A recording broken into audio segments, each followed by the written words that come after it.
चला काके चौक काके चौक No, no, no, no.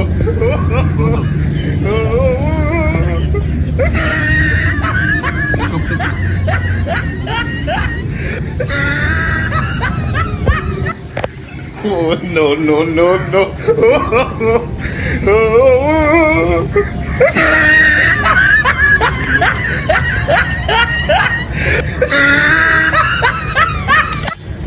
No, no, no, no.